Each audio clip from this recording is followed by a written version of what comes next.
Okay, so I will get started here. Um, I'll put the notes in the chat one more time for everybody to get to. So thanks for coming. We can do some quick intros. I think we have a couple potential new faces. So I'm Stephanie from the Blackstone Watershed Collaborative, and we also have Kevin. Hi, Kevin, Finance and Program Manager from the Collaborative. I'm just going to go around the screen. Kate, Kate McPherson, Save the Bays Narragansett Bay Riverkeeper. thanks, Kate. Mills, Hi, Nils Weberg, a water resource engineer with Fuss O'Neill. thanks, Nils. Kelly, Hi, Kelly Phelan, Conservation Project Manager with TNC Rhode Island. thanks. One of the many folks sitting in for the John O'Brien hat. Rachel. Morning, everyone. Rachel Holbert, Project Specialist with Narragansett Bay Research Reserve at Rhode Island EM. Thanks, Rachel. Darcy. Hey guys, Darcy Young, Executive Director, Narragansett Bay Estuary Program. Thanks. Kyle. Kyle McElroy, Resiliency Manager for the City of Pawtucket. Katie. I'm Katie Cortella. I'm a water resource engineer with Fuss O'Neill. Thanks, Katie. Jenny. Hey everyone, staff ecologist with the Narragansett Bay Estuary Program. And last but not least, Courtney. Hi all, Courtney Schmidt, staff scientist with the Estuary Program. We've got a full house with MVP today. Wide showing. And there's John. John, welcome on your new grandbaby. Oh, thank you. I'm busy. I'm babysitting their dog too. Oh, gee. And do you want to just introduce yourself quickly? We were just going around the room.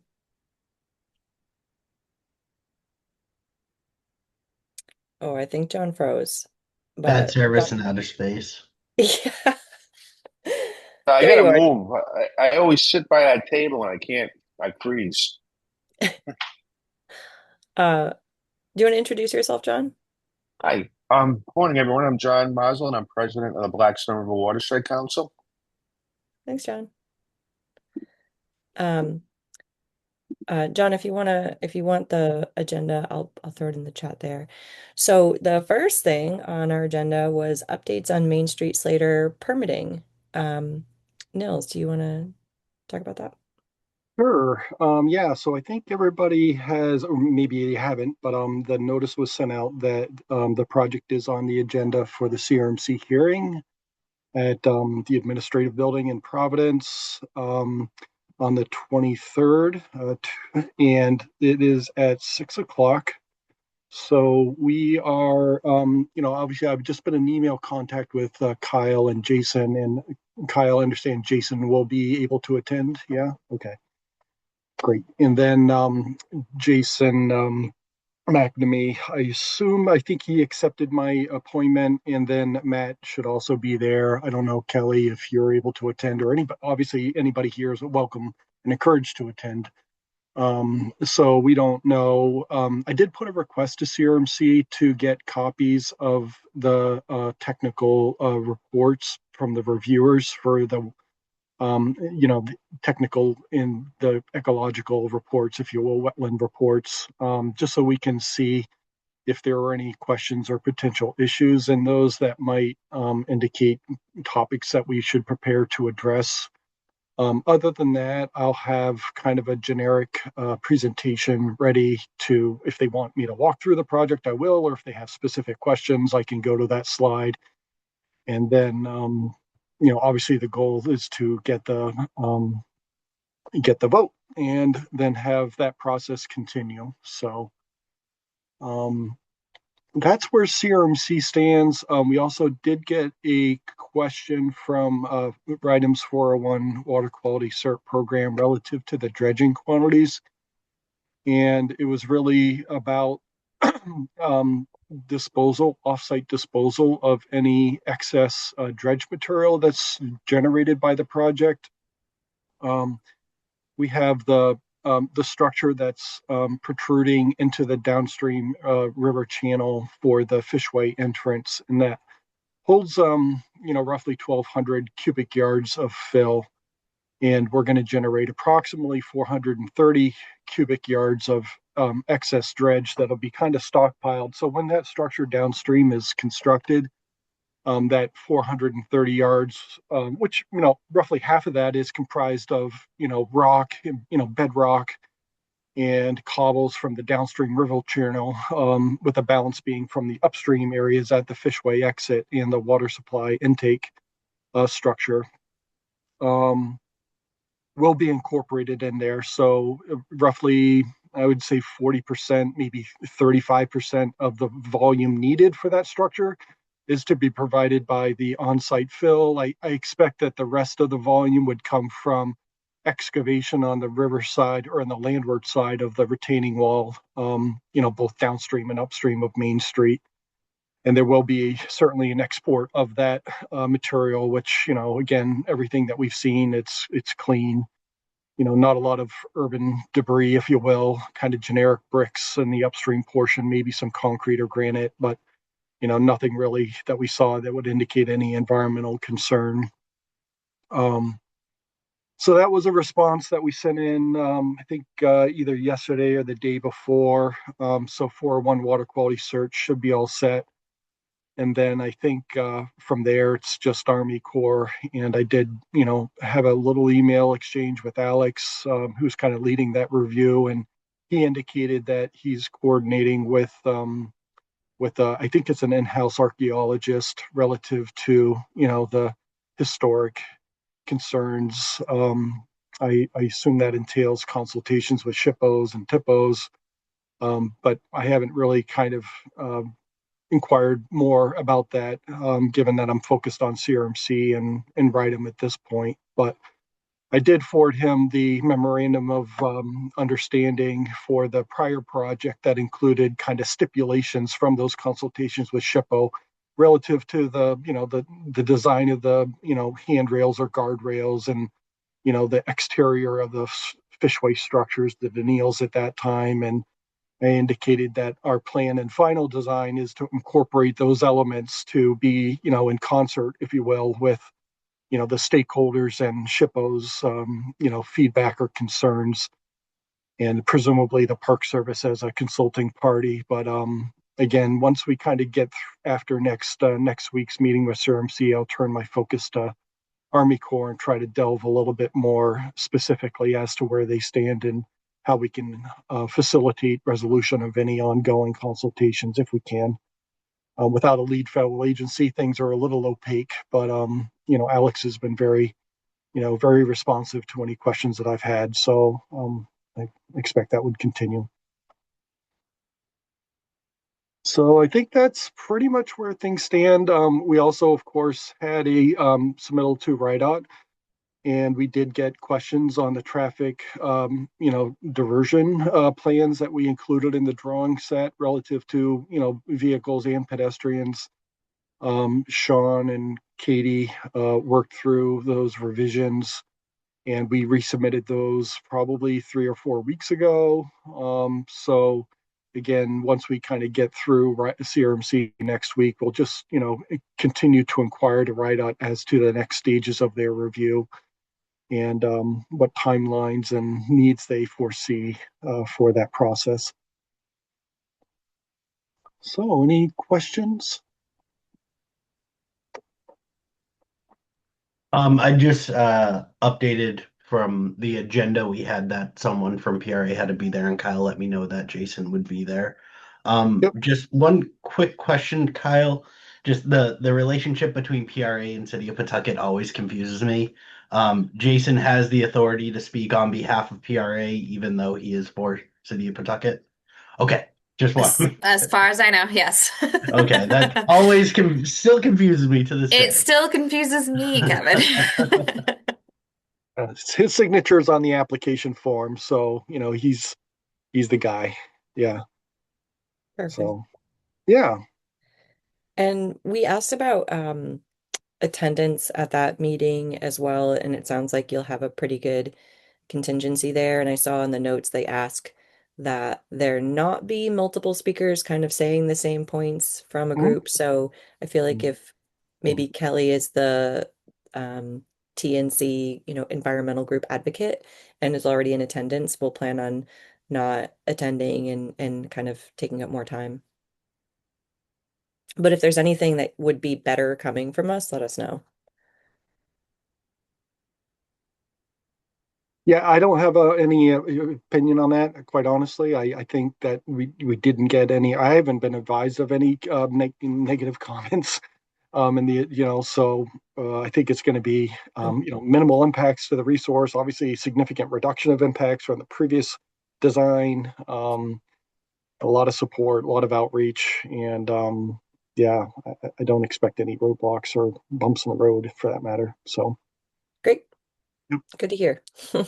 Yeah. Does anyone else have any other questions for Nils? Okay. So for that, is there anything else on Main Street Slater Mill in general that you want to mention? No, I think it's really just, and I mentioned this to Kelly, I think a couple weeks ago, and I see it's down here on item 4 on the agenda is just our next steps. Obviously, to attract the construction funding, it's always, best to have permits, right? But it's also best to have a final design and bid documents that are ready to go. So, um, again, funding sources that would be available for that final design is, something that I think would be advantageous to the project to have it on its best foot or standing, if you will, for construction. And I know the PRA process is ongoing, but there's a window, an optimal window for implementation of this project, and it'd be a shame not to hit it. So I think that's on our radar. I know it's on Scott's radar, and I think at some point we have to sit down with Jay McNamee and not sure who else, but come up with a plan for that. Yep. When do you all think you would be ready to put together an application for that next phase? Just anytime? For funding to complete the final design. Mm-hmm. I think there's a little bit of money still in the contract with the other organ, MBWRF. So if we get an updated cost from Fuss and O'Neill, we can see if that's enough to cover it or if there's a shortfall. Okay, sounds good. NBEP is going to have a couple of RFPs coming out. One sometime this summer, and then one next spring that I'll make sure that you guys see and are aware of because they're for both of them. I think the project could be probably eligible for either one, depending on how we pitch them, but it's basically looking for advanced design and permitting projects. So I'll just make sure you guys see those. Thanks. And so that next step is for final design and bid documents, is that right? yeah, like I said, we have 60% design. We kind of stretched, we kind of quite honestly, we reallocated some of our internal funding to adapt or incorporate the public access improvements into the fishway design. That was obviously necessary from, congruence with the PRA's plans and the city's, goals for the area. But we need to kind of, push the ball forward so that we can, again, have all the final flourishes and details developed and the specifications. And obviously then it would be for who's going to be, the bidding process. Yeah. So.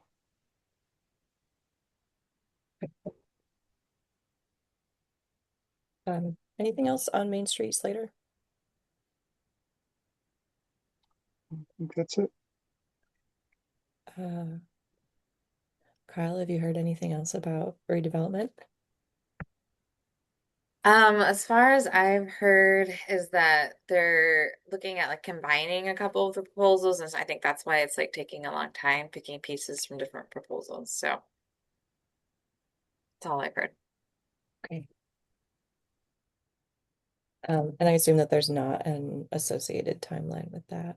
No, and I have also heard that this parcel, like the PRA parcel, no one's really proposed any like no one because they can't So it's all like amphitheaters, parks, and like keeping the parcel the way it is. So I don't see that development besides maybe conflicts in construction and like staging and that type of thing really impacting like the design of this. It seems, at least that's not like a worry that I've seen so far. So that's good. No one was proposing anything that they couldn't really do and causing conflicts and stuff like that. So everyone was kind of like steering clear of that parcel for development and just keeping it really the way it is. I think I saw like I saw like amphitheaters similar to like what you guys have proposed Mhm. uh in your renderings as well. So Mhm. that's positive. That's very positive. I love it.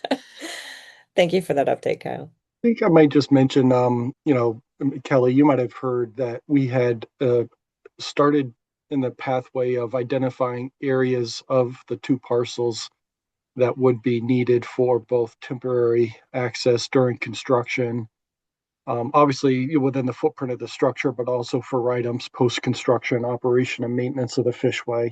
So we have these polygons that have been kind of schematically depicted, and frankly, they're depicted on engineering drawings, so they're to scale and relative to the property boundaries and other features and whatnot. But there may be, I don't know if there is, or what time would be appropriate to advance those. And I thought I had heard that TNC had maybe some funding towards, towards the easements that would be needed for this project.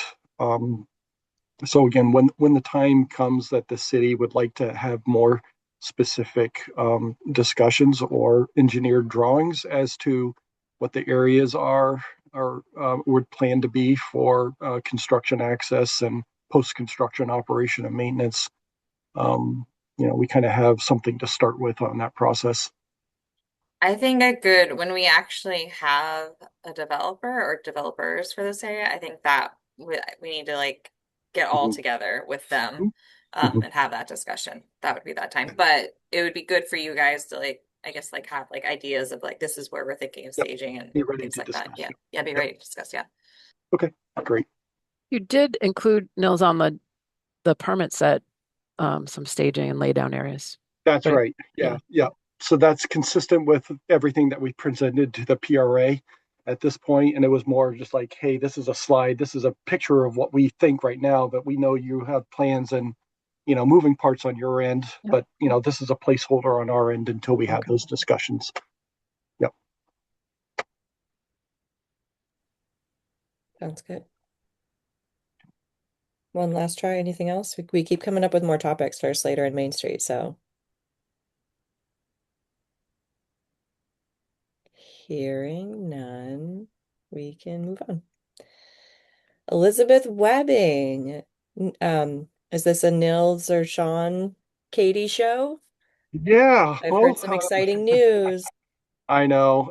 It's really kind of very interesting to go down the pathways of the technical issues with this, and then kind of see, as Sean has refined the hydraulic model, how some, we talked about the bridge updates and some of the changes of the modeling results that have refracted into some of the other alternatives in terms of potential concerns of passage at the bridge that may have been lessened.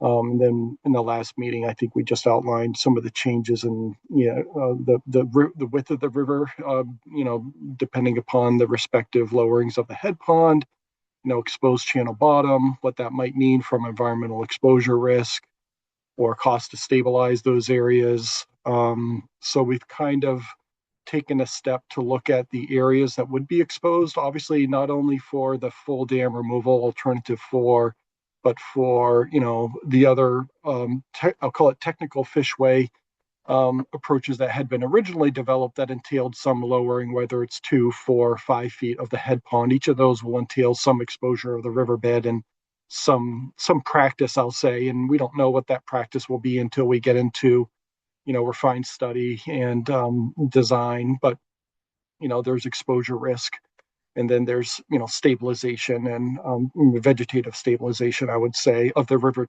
channel bottom.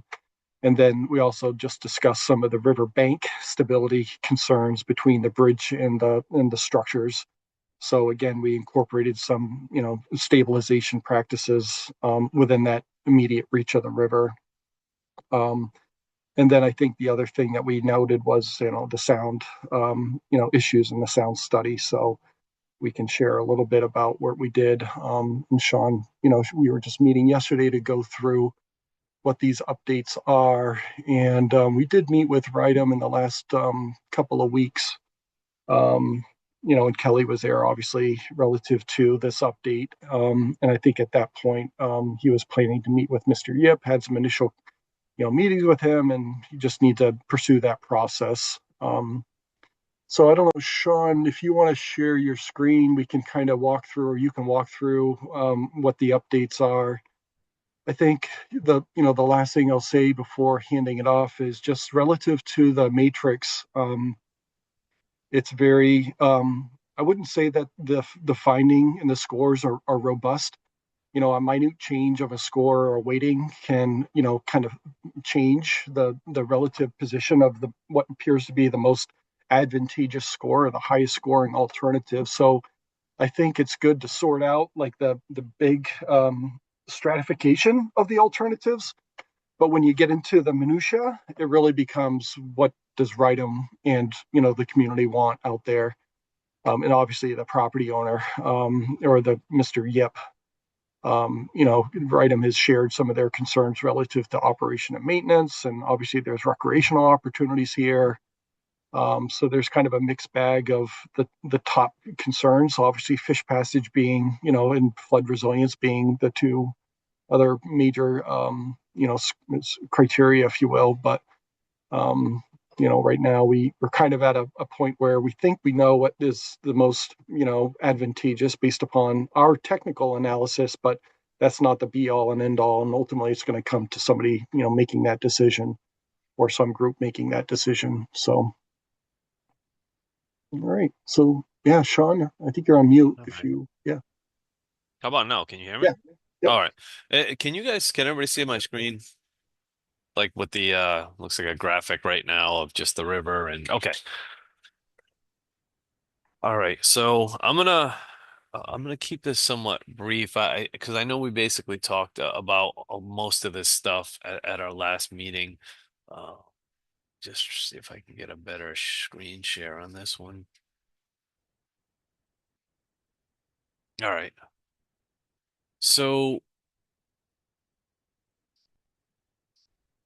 let me just start from where we left off, and if we feel like we have to go back to rehash kind of some of the things that we did, then I'll do that. I mean, very quickly again, like Nils had mentioned, we went out there, we got new bathymetry under the bridge. We found out there's a little bit more depth than we had anticipated, which is a good thing because now, in terms of, the Roosevelt Ave Bridge being a potential velocity barrier for fish passage after certain removal scenarios, it's less of a concern now.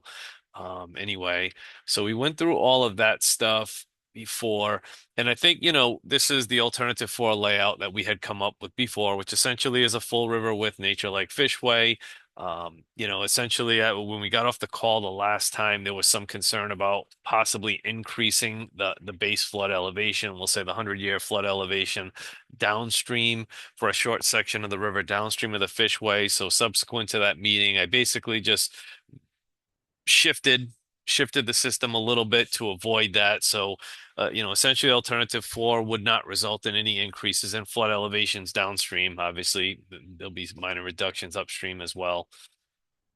And we do show the portage path that's actually running through the old, essentially part of the old, former raceway channel. Well, it will be a former raceway channel once the project starts. So, this is again, alternative four shows full river width, nature like Fishway, as well as portage path on site. Um, Again, this is kind of just a rough depiction of what we'd anticipate that would look like. I believe, just jumping through some of this stuff. So one of the things that I think was just mentioning a little bit is, one of the things we also have to be cognizant of, is based on the level of dams that we're removing, is that obviously that's going to drop water levels upstream. all the way up to, essentially what we're finding is a little bit past River Street, which is a little bit further to the north in this photograph. One of the things we do know is that there are some contaminated soils that will become exposed. Again, depending on the removal scenario. Clearly, if we're dropping the dam 2 feet, well, that's less river bottom that will become exposed upstream. If you drop it 4 feet, there's more, 5 feet, a little bit more. So that's one of the considerations and one of the changes that we made to our cost estimates. For now, again, only being at the concept level, but knowing that there is potential contaminated soil there that would potentially become exposed, depending on the level of dam removal. We factored that into our updated cost for each of the alternatives. And you can see here what this line in red basically shows is full again with a full river, full dam removal and replacement with a nature lake fishway. This is essentially what you'd expect that river width to narrow down to in red. And this is during aquatic base flow conditions, which is kind of like an average August, September. Clearly, when you get lower flows like 7Q10, it'd be a little bit narrower than what's shown here. And yeah, go ahead. I have a question. You mentioned that narrowing would expose contaminated soils. Did you do testing up there that you know that they're contaminated, or are we assuming Yeah, no, we did. Yeah, and let me see. I figured that question might come up, and I'm just gonna go to an older. This is one of this slides that we have that we still need to update as part of this total update. But what you can kind of see is, let me try and zoom in a little bit here. These are locations. Clearly, I mean, we didn't do continuous sampling along the whole river, but what you can see here is this sample up here in orange. So where that is the Elizabeth Webbing Dam, pretty much around this yellow area. Roosevelt Ave is here. So this is that Conrail Bridge right in this location. So this We're is the we're still area. on your slideshow. We can't. Yeah, Sean, I think you're showing the wrong graphic. You're still Oh, showing to oh, ABF pre and post dam removal river with change. oh, okay. Hold on. I was wondering, I was like, I am not following along right now. I'm not understanding. Sorry. Yeah, you know what's Thanks, weird guys. is that it's on the same screen, but for some reason you guys are only seeing one thing. Let me stop my share for 1 minute. You might be sharing an app instead of a screen. I don't know what's going on. Hold on. Damn it. That's Hold on. okay. Get there. But I think one of the hot spots or one of the results that we had was right near that baseball field that was shown. I think that was a stormwater outfall, Sean, when we were looking at that. But you'll, All right. Hold yep, on. Should be there right there.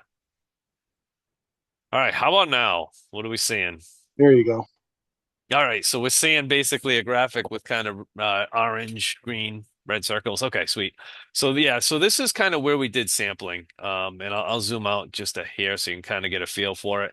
So we again did not do continuous sampling, but at select locations, we'll say. And one of these locations, like Nils was mentioning, is at the outfall of the I guess that new ball field park area that's a little bit upstream. But you can see that Stephanie is that area in orange here. So that's upstream of that Conrail Bridge, right? So that's about in that location where I was showing the other graphic that showed the narrowing of the river. So what that's popping up with is, in here that orange basically shows more than three SVOC values exceeding the RIDEM residential direct exposure criteria with metals and pesticides exceeding the TECs per the sediment quality guidelines. So yeah, so again, we did limited sampling, but we do know that there is potentially sediment in here that would potentially become a concern as far as RIDEM is concerned if it now becomes exposed, so basically above the existing water level. So I mean, in general, the level of contaminants, as you kind of expect, increase as you got all the way down to the Main Street Dam. But yeah, we are seeing some potential contaminants in that area. So hence why we, conservatively assumed that we may have to do some form of, I'll use the term remediation, just to address the direct exposure concern that may occur by lowering the dam levels. Okay. Do you guys happen to see now the old graphic? Okay. All right. You know what I think I was doing? I think I was sharing the presentation and not necessarily my screen. So we're gonna go with that one. Okay. So what this whole full removal scenario looks like alternative four, and this graphic is again just going back to the profile, but it kind of just shows, just so everybody can kind of get a feel for like what the water levels would look like upstream. So where you see this big drop in, we'll say the cyan or the blue, that's where the existing dam is, and then this orange line essentially represents taking the dam out, putting in this nature like fishway, and you can see what orange line shows again I believe this is, let me just check, 7Q10. So this is extreme low flow conditions again, So, but you can kind of get a feel for how the depths in the river will change going all the way upstream until you kind of get to that convergence point that we were talking about, which is north of, we'll say, the River Street area. So you can kind of see there's a few locations where the depths will get, we have 10 inches, for instance, upstream of Roosevelt Ave. You get to like 0.69 feet, which is, 8 inches or so, goes up to about a foot in here or so. And then you have a little bit of a pinch point of about 5 inches at that location, before it kind of gets back up to 9 inches and then converges back into the existing profile. Again, this just shows only because DEM, we all know that, the wetlands were the way they were years ago before dams were built. But right now, the current DEM wetlands group looks at current wetlands as they exist today. So that's the whole purpose of this slide, just providing some information in terms of what we would anticipate the wetlands would do following any one of these removal scenarios. And again, we have this dark line here, that's that dashed line that shows the convergence between all the alternatives. So they all pretty much converge about in the same location. Again, it's just the degree of drop that's going to occur. We'll say between, upstream of the dam, primarily up to the lower Conrail Bridge, and then the channel kind of starts to steepen up and slope a little bit. So you start to see, all those drops converge, we'll say, just a little bit further upstream in this location. As terms of the sound, did we do this last time? I didn't know if we talked about. No, okay, okay. All right. So I'm gonna try and zoom into this here. Let's see if we can share this again. Okay.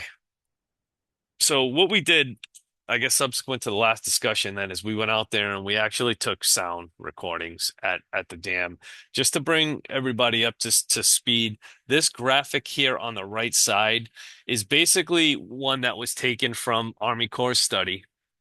And what it kind of shows, that the only things you really have to worry about here is that, we'll say, this dotted red line.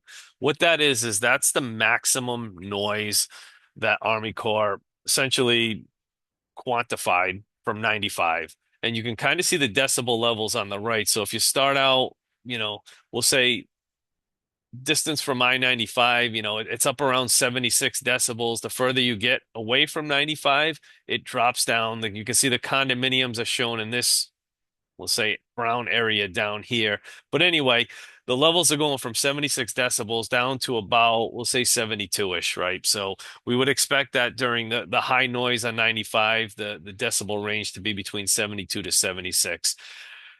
On average, I guess, traffic flow conditions on 95, that decibel level is much lower. That's the solid red line. And it's going to range basically 62 to maybe 57-ish, just so everybody gets that kind of feel.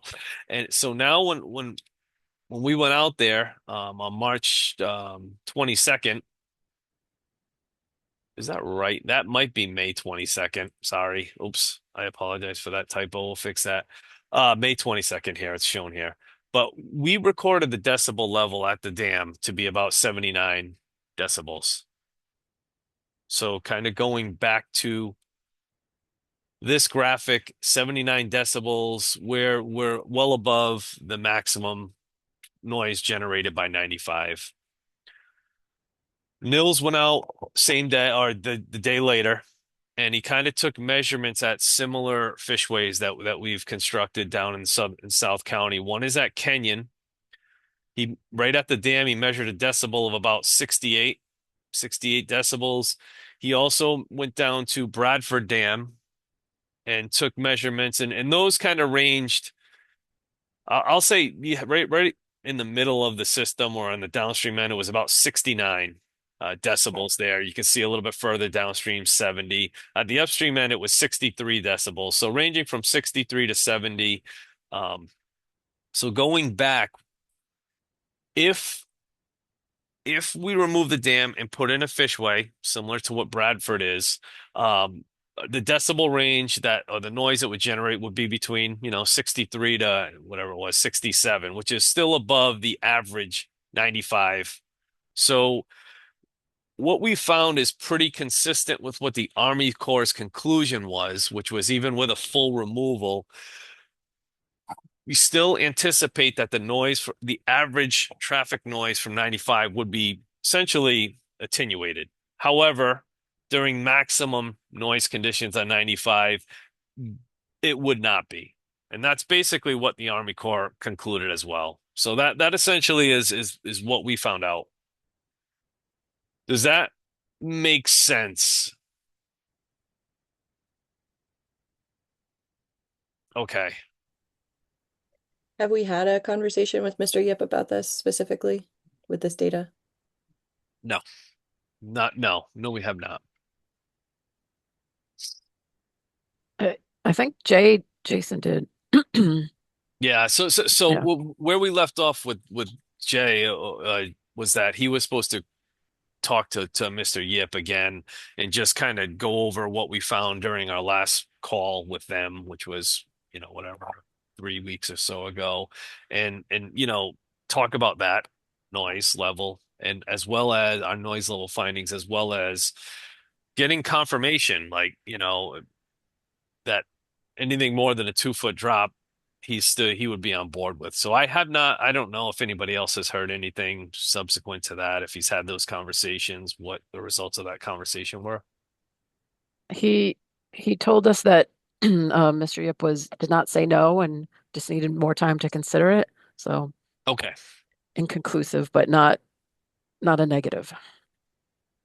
Yeah, And I that, think that there's also a opportunity there of the pros and cons of both of these of the different options where a 6 decibel increase. The chart that you had started at like 45, so like it doesn't show like the full, like 6 decibels is like less than a whisper difference. Obviously, if you're talking about an hour long constant extra whisper in your ear, but also having safe portage for his residents that are there and things like, I think that going to him with the full suite of, hey, these are the opportunities, this is what it would look like, these are the pros, these are the cons, as someone that is investing in this property, being able to see, yes, you might hear a little bit more at 5 o'clock on a Friday, but this is also what your residents are gaining from this. Yep. And I think that's the whole purpose of the matrix, really to take into account all the pros and cons, different aspects of each of the alternatives. Um, I'm not really going to get too much into these slides. The only thing I guess that's worth saying is, again, if you recall, we had concern with the flow underneath Roosevelt Avenue Bridge before we actually did that additional bathymetry, and we were concerned that anything more than a 2.75 foot drop could potentially result in a velocity barrier for fish passage. Um, that clearly is no longer the concern here. What we're seeing in this table essentially is that any of the previous C alternatives, which are a 5 foot drop, that's about anything more than we're seeing like a five foot drop, we'll say, would start to reach that point where velocities could be a concern for fish passage under Roosevelt Bridge.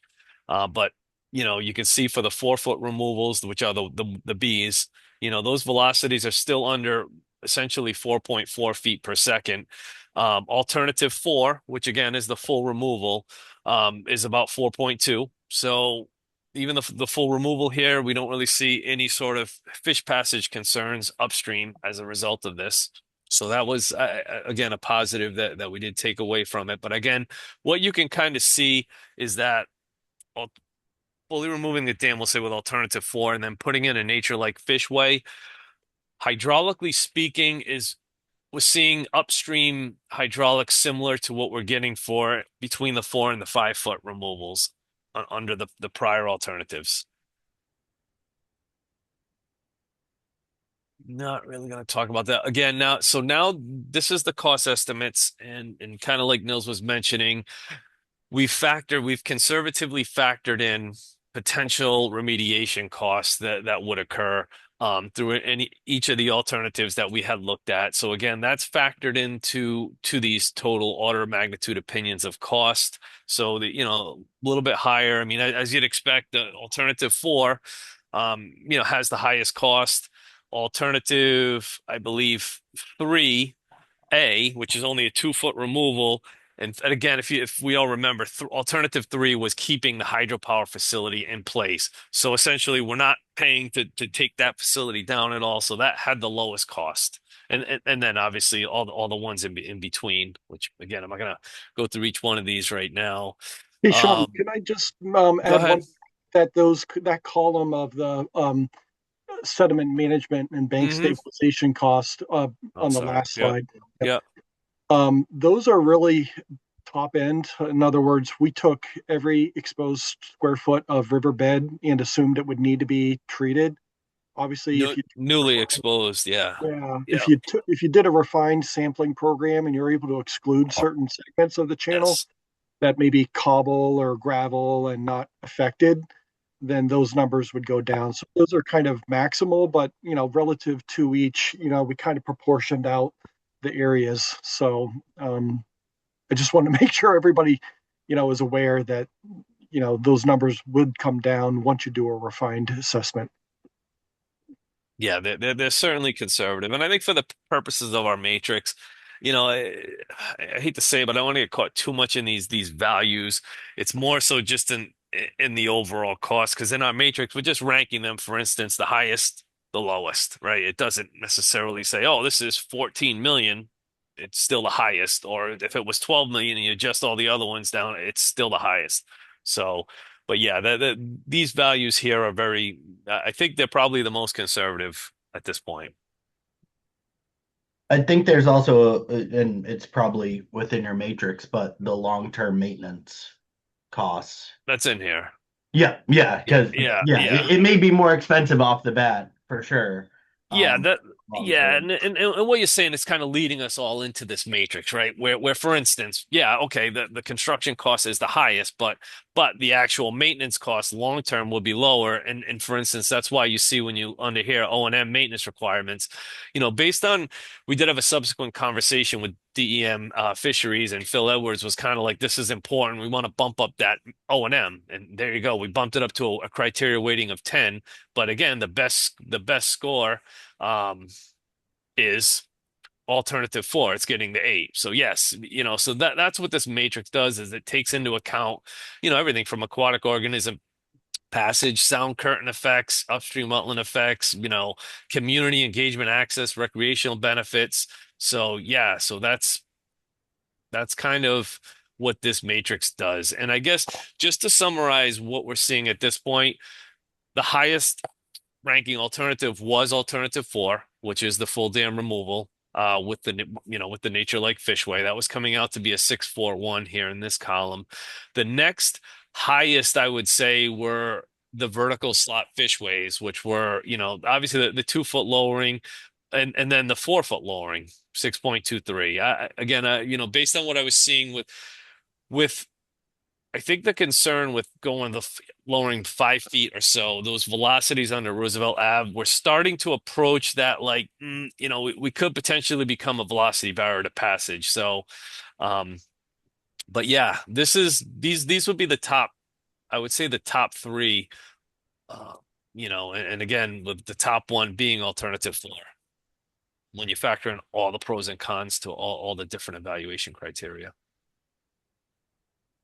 So I'll stop here, Nils. I don't know if there's anything else you feel that's important that I kind of maybe glossed over. No, I just want to, again, reinforce that this is, I wouldn't say it's fickle, but it's not robust. In other words, like there are some, anybody could come in here and have a different opinion. So this is not the be all and end all. This is just what we've done within our, the budget that we have to conduct this analysis. Everything that you see here is obviously, justified on a technical basis, but there are qualitative and subjective criteria to these as well. And Sean shows the whatever 12 or 14 criteria, but our back end spreadsheet breaks it out into a little bit more, of a refined analysis. So it's definitely very, there's a lot of time and effort put into this, to make it as representative as we can. So I think, just to kind of segue to where we go next is, obviously, we have not had a meeting since, the last time with RIDEM, Jason and Phil and Matt and others, to kind of review what you see on the screen here, and obviously hearing from Jay's conversations with Mr. Yip. Ultimately, our scope is pretty much complete at this point with this assessment. So we're really just kind of memorializing things into the updated technical memo, and then we'll provide that to to Kelly and Wrightum, TNC to review, and then if there are no comments from that, then it'll be distributed to everybody here, and then, once there's concurrence on the preferred alternative, then we would then proceed with the next tasks of our agreement with TNC, which is for the permitting level design of the preferred alternative and development of the permit applications. And I think, Kelly, I had thought that had an end of year timeline, but I think that you said it runs into 27, mid 27. The end of 27. Okay. Yeah, which is even better. But yeah, yeah, so we could, put this on pause and let the consultations proceed until there's, more of a consensus, if you will, on the preferred alternative, and then we'll start back up. Sorry, I think I missed exactly what you said. You said working through 27, once you determine the official preferred alternative, then you would begin the design, and was there something else that you said? Well, design and permitting. Yeah. So we would Okay. develop the permit applications associated with this. And when we developed the scope for the permitting, we were looking at, frankly, well, technical fishways, right? Now we're looking at something that has, obviously a much more impactful footprint to the natural environment. And, there's a public, exposure risk environment to this.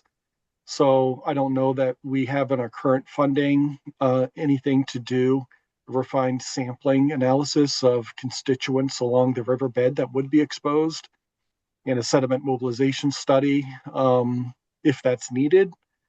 Um, but again, we can put together a set of drawings that depict the fishway and the construction access and the staging and the control of water and other elements that would obviously be incorporated in any fish passage improvement project. And so funding is available for this sort of 60% design and permitting, but not necessarily for additional sediment work. Yeah, I mean, Okay. like I said, it's all like, the money can be reallocated if we want to put less in this pot and put more in another pot to do more sampling.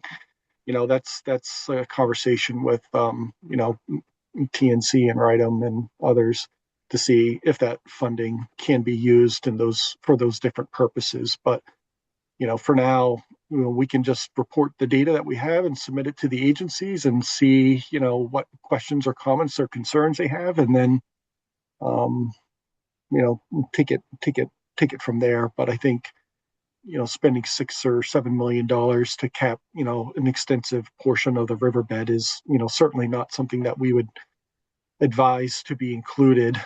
We don't want to be doing that. Nobody wants to be out there capping the channel bottom if you don't need to. So, but we don't have the justification to say, we don't need to, we can start here and stop there. That's kind of what I'm really trying to say. And so is that estimate, and I know it's not like a real estimate, is that the assumption of it's being capped versus it's being removed? And is there a difference in price for We could that? look at, well, I mean, it basically depends on how it's going to be disposed, right? So if it's like solid waste soil, where it can be used as, alternative daily cover that has a much lower tipping fee at, Hmm. RECRA versus disposal at a special facility in, Canada or somewhere, Okay. the trucking associated with that. So we'd have to kind of do that analysis. But for now, we're just assuming that there would be 12 inches of removal because we can't raise the bed of the elevation. We need to take 12 inches out, put down a geotextile fabric, and then put 12 inches of clean fill in. And then we need to stabilize that material. So that's the practice that would be followed. At least that, yeah, that's the assumption right now. And the cost is what we're taking out because I think DM's typical minimum is 12 inches of clean fill. If you put fabric down and 12 inches of clean fill, otherwise, if you don't put a fabric down, it's going to be 20, I think something like 24, 18 to 24 inches, So yeah, we've just assumed 12 inches of removal, put down a geo fabric, and then 12 inches of clean material on top of that. So that's the assumption right now. Because yeah, just like Nils is saying, if you just come in and you cap it. I use the word cap like it's a regular site, but you come in and you throw 12 inches of material down, you're putting fill in the floodplain at that point. Yeah. So that's an issue. You're right. So yeah, so that's the assumption right now for the cost. Digging it Okay. out 12 inches, putting a little fabric in, and then putting 12 inches of a cleaner material. Yeah, Clearly it's not going to be rip wrap. It would be, yeah, stable. Yeah. something more natural, but yeah. Yeah. I think the other part is just, of course, the other strategy is to go out and remove it, till you get to clean, right? But then you need to sample the bottom and proven that you've gotten all the material out that is contaminated. So if you have isolated pockets, with a limited depth, just remove it and dispose of it, and then you've got a natural, clean environment. Like that's obviously preferred. Nobody wants to be putting any cap materials out there. But again, it's a strategy, and until you do more testing, and you don't know which strategy is likely to be more, cost effective, if you will. Yep. Okay, thanks. And do you have a timeline of having that report completed, the technical memo? Well, I think we'll look to dates with TNC and write them in July. Um, I know it's of course the vacation season, and I have a week off on the third week, but we'll try to meet with them probably the first or second week of July, just to kind of recap what we've done now, where things stand, and then I think Sean, we should have a draft report. All these graphics that you're seeing on the screen have been incorporated into a draft report. We would need to do an internal review on that, and then we would provide that to write them in TNC as well, and then. Um, I would say if we get questions or comments from them, address them in the beginning of August timeframe, and then probably by mid-August, there would be, mid to late August, um, a draft report that would be distributed more broadly, and then yeah, from there we see where we stand.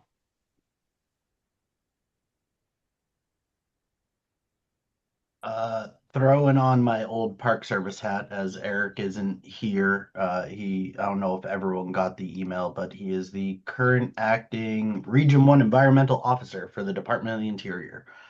So he won't be here until October. Laurel Racine, who is the superintendent of New Bedford Whaling, is kind of stepping in his place in the meantime, so we can also invite her. And it's helpful because she was the Region 1 Cultural Resource Manager. So she'll know what she's talking about. But the cultural resource part of the matrix, I think, is really important. Um, Throwing back on my watershed collaborative hat, cultural resources is more than just there was a mill here and that's the cultural resource. However, it is on the register of historic places. So there are going to have to be mitigations that are put in place. A lot of work with the SHPO, more than what would have to be done with the fish passage down at Main Street and Slater. So I think that those conversations to start early would be really important to understand exactly what they would be requiring us, that if there is a full dam removal or even 2 feet, 4 feet, what they'd be looking for to be able to mitigate that issue from every dam's historic and dams are getting removed all the time. So whether that be just better signage, pictures showing waysides, all of that stuff. But I do think conversations with them is going to be really important, especially since it's so close to the boundary of the national park. It is not within it, but it's something that they do actively talk about as the river system that was used for the American Industrial Revolution. So just wanted to point that out there that that's going to be a much longer conversation, and then reframing how we're looking at cultural significance is a big part of that conversation too.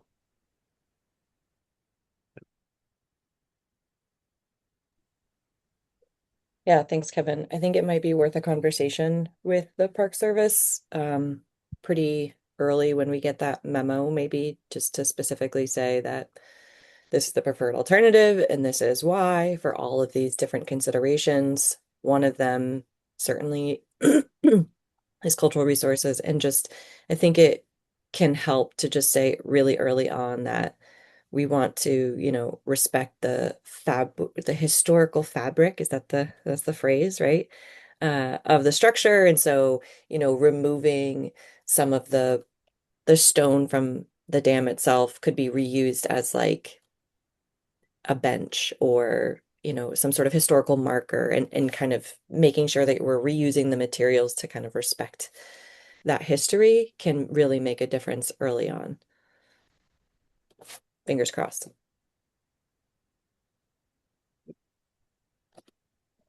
Does does the fact that we don't have a lead federal agency identified, like I know there was some conversation about whether the Park Service could do that, does that impact, how does that relate to having these conversations?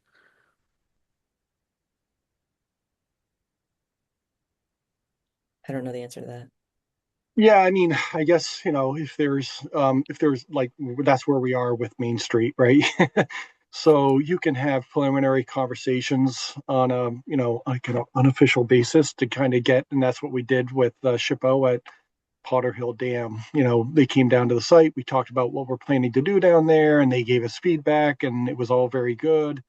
But that was just us and PAL in the town of Westerly. For Main Street, we haven't had that process, but Army Corps is the agency to whom that responsibility delegates under Section 106. For the Army Corps permitting, they have the federal, federal agency, interagencies that they consult with. So I think when the applications, like if there were no other process, either informally with the SHPOs and TIPOs beforehand, then it would be when you submit that Army Corps application, then those, consultations would occur. But obviously, it's better to have all that done on the front end. So, um,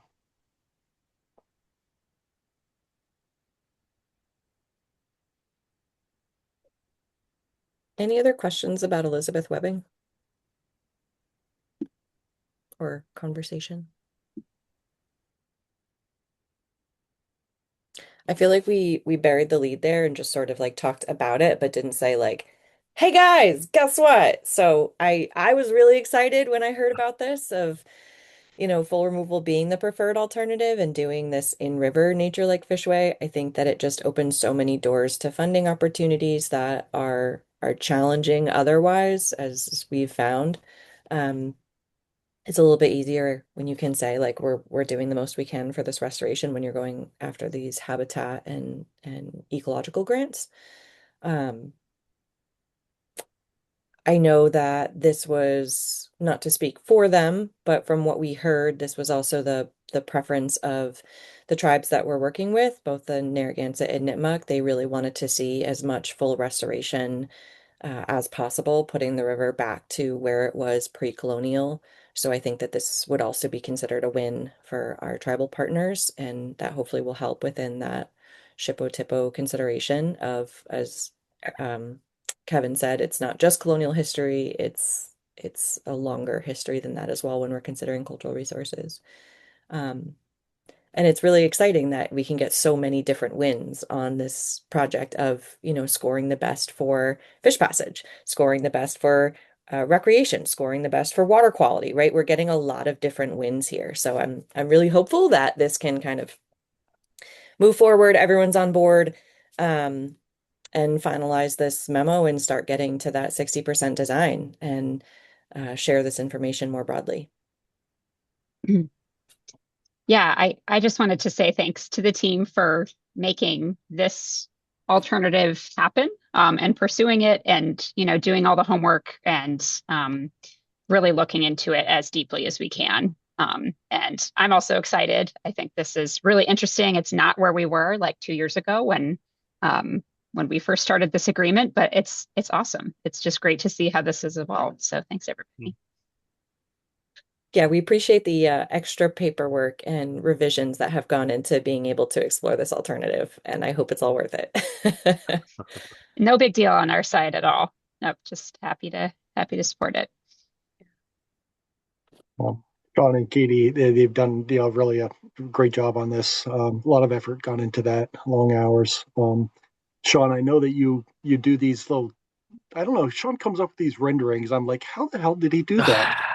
And then I know he's going to show up with the rendering of the fishway with this nature lake here someday. He's going to roll across my desktop, and I'm going to be like, oh my God, he's using ChatGPT again or Well, something. so I mean, generally, I used to do it, yeah, with just like the old way, just kind of piecing things together as best I could. But yeah, now, yeah, AI. I mean, it helps. You can say, like, for instance, I just did it with a project Hudson Pond, down in West Greenwich, and it was like, all right, we had a photo of the head pond, and it's like, okay, basically almost like run a whatever 25-foot river through this, so to get rid of the head pond, run a 25-foot river. And I mean, it doesn't do a bad job. We don't have, at least I don't have like the higher end AI capabilities, so I still have to tweak it a little bit. But yeah, it's actually pretty cool what I'll say what Chat GPT can do, so I just help. I think finding getting a visual is always helpful. I agree. You know. Yeah. Great. All right. Anything else on Elizabeth Webbing that folks have questions about, or? Okay. The last pieces are of our agenda. One is on funding. So we heard that the $2 million earmark was going to go through NOAA, but now it's not. Now it's going through U.S. Fish and Wildlife. Rachel, do you want to say anything about that? I don't think there's really much more to say than that. Jay and Phil are working with U.S. Fish and Wildlife to get that money through to DEM. I'll be involved in those conversations just so that I can be up to speed in case there's a funding opportunity in addition to ones that we've already applied for. But yeah, and no updates from NOAA as well. Of course. I can say I heard from Danielle Perry yesterday that there will not be a transformational habitat competition this year.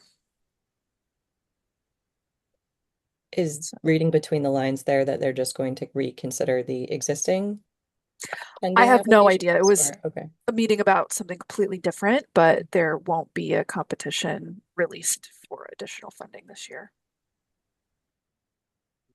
I think the federal agencies are having a lot of trouble getting funding opportunities out.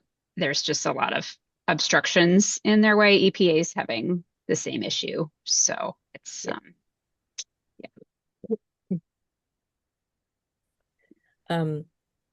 Last pieces here that we can run through. If there's any other update on other hydro projects, there was a note in the agenda. Maybe Kevin, you can talk about that. Yeah, I mean, I don't think anyone has an answer to it, but I would be pleasantly surprised if there was. Just there's been no update on the FERC docket for about a year now for the Elizabeth Webbing hydro proposal. So it would be great if we never had to worry about it. However, and it being inactive doesn't mean that it's gone away. So I wasn't sure if anyone's reached out to anyone or understood anything different than just it's sitting in FERC limbo.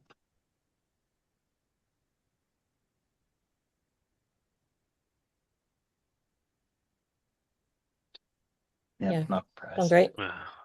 Okay. And can you remind us if you are aware, is it something that the application wasn't complete and so it's like on OneDrop's end that they need to do something, or are we waiting on FERC decision? I can't remember.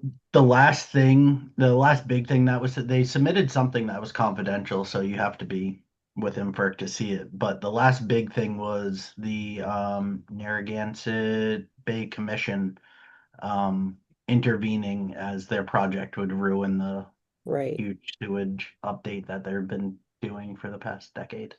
I forgot about that. Yeah, that So was yeah, they put in a notice of intervention, but haven't heard any updates on that side.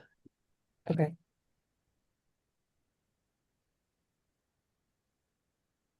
Thanks. All right, last thing is events, outreach, other updates. We haven't met since our fish parade, which just seems like so long ago now, but we had a really successful fish parade. Thank you everybody for participating and making that a great event.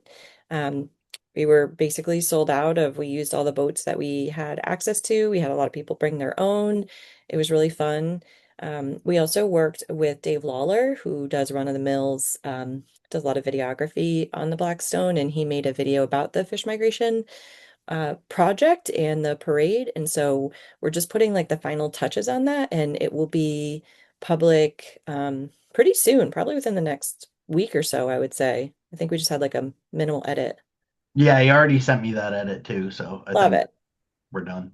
We'll get it up on the website soon and share it with you all, and you're welcome to share it. It's about 3 minutes long, and it talks just a little bit about the whole project and the parade getting people involved. So it's really wonderful. And thanks to NBEP for being able to sneak that into our funding for CAC. You got it. We'll put it in our newsletter next month. Perfect. If you put it on Instagram, I can reblog it. I think Yeah. Instagram does longer videos now. We're so good at social media, you know us. I know, that's why I'm saying it out loud to you. Thanks, Kate.